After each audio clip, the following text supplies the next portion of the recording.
What's going on, guys? James with Heel Toad, and we are back with the STi today. I'm going to be putting on the Cobb Stumble Fix kit, and we're also going to be putting in the Cobb 1050X injectors. So we'll get all that sorted out. I've got the quick disconnect tool for the fuel lines, and there's not a way that I can figure out to get this on there. So the way I found around that is to use zip ties, and I just cut these short because the only zip ties I had were really long. But really all you're doing with these quick disconnects is getting in here to push open the little tab anyways. So theoretically this should work just fine.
Guys, so we got the fuel lines off. I'm going to leave those off while we dig into the injectors. We'll get those put on once we're wrapping everything up as far as the fuel system goes. You probably saw me fighting with those connections, especially the ones along the firewall. Just getting the zip ties in there, being able to tell if they're actually pushing those clips out of the way or not, and trying to get them to stay in there was just a nightmare. So, but we've got it done. Luckily, the Cobb lines have a different connection on them that'll be a lot easier to undo if we ever have to undo that again. So what we're going to do is we're going to start taking this apart, getting everything out of the way to get to the injectors. And like everything else on an STi, you have to disassemble half the motor to get to one thing. So we got to take the battery out, the air pump has to come out, the alternator cover here is easy to take out, so we'll just go ahead and take that out. We'll also take out this air box on this side. Take this off since eventually we are going to be replacing the turbo inlet with a Mishimoto inlet since it's ripped back here at the turbo. And then we will need to take this. We're not going to completely disassemble it, but we can take it, scoot it out of the way so that we can get to the brackets on both sides. And I'll start showing you guys all that stuff once we actually get into taking it apart. But for now, I'm just going to start tearing it down.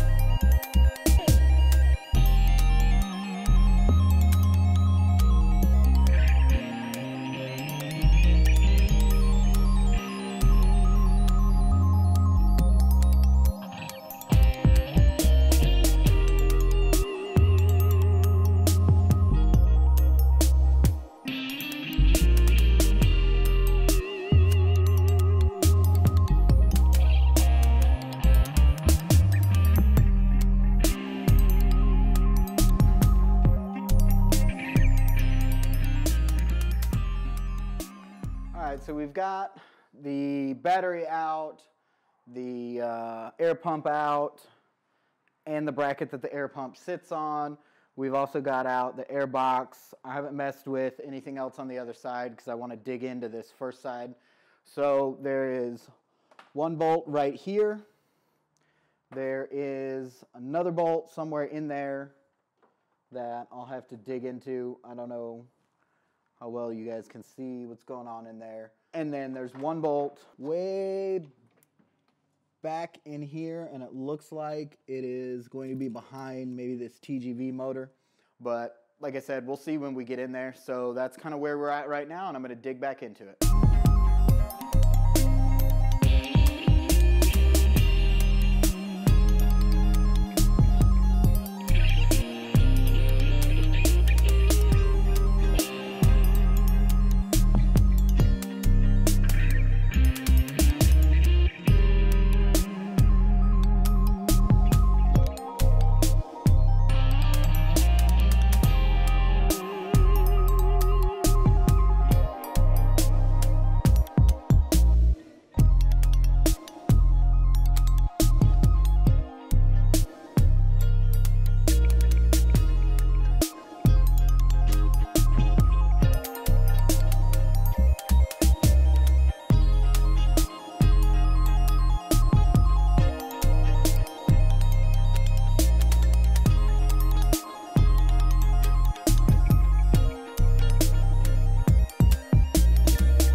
right, guys, so we got the bracket off of there.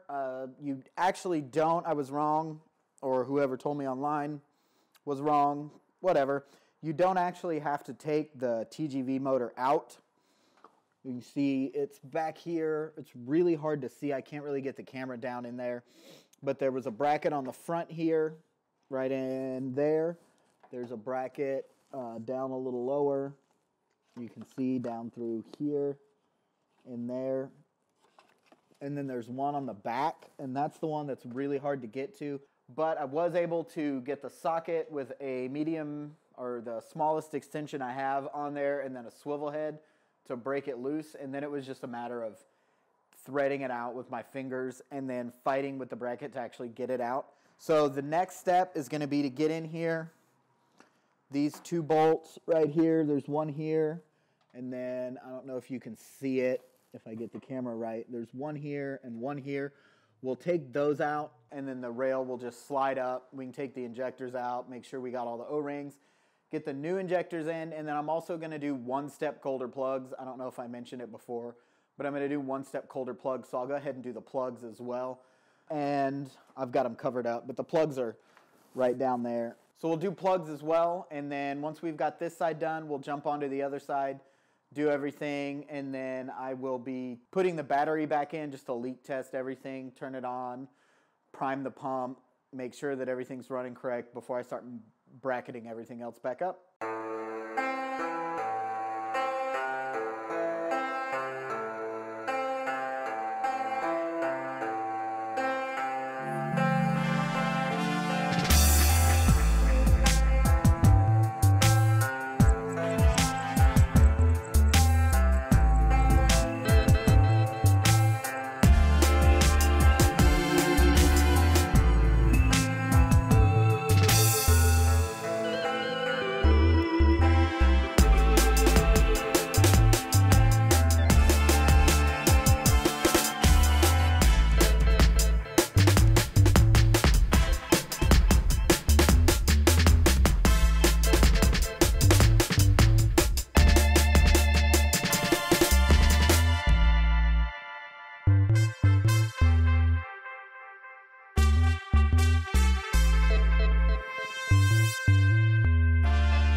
Okay, so we have the driver's side done. We went ahead, we did the spark plugs, the injectors, everything's taken care of. I am going to leave it pretty much like it is right now. I'm not going to put everything back on until we get the other side done. And we cycle a fuel pump a couple times, make sure we don't have any leaks on the injectors. So what we're going to do now is go ahead and jump in on the other side.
injectors and the fuel pump.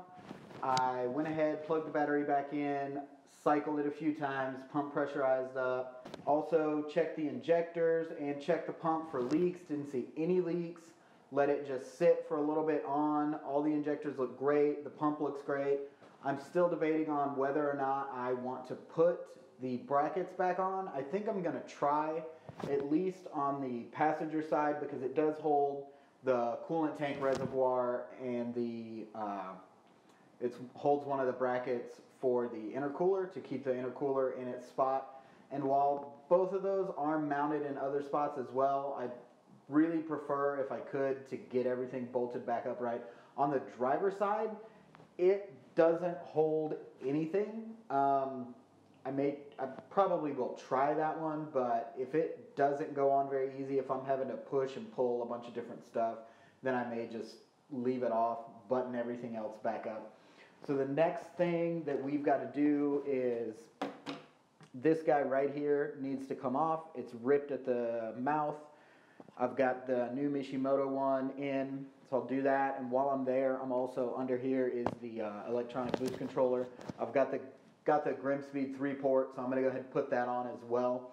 We'll get those buttoned up, and then really the last thing before we load the new tune for the 93, dial that in, and then hopefully quickly after that, the tune for E85 is we'll have to run the wideband fuel gauge. All right, guys, so I'll see you next time. I'll probably jump into everything either later tonight. It is New Year's Eve, though, so I might try and spend some time with the wife and kids, depending on what they're in there doing right now. But if not, tomorrow morning we'll jump into doing everything else. All right, thanks for watching. See you guys later.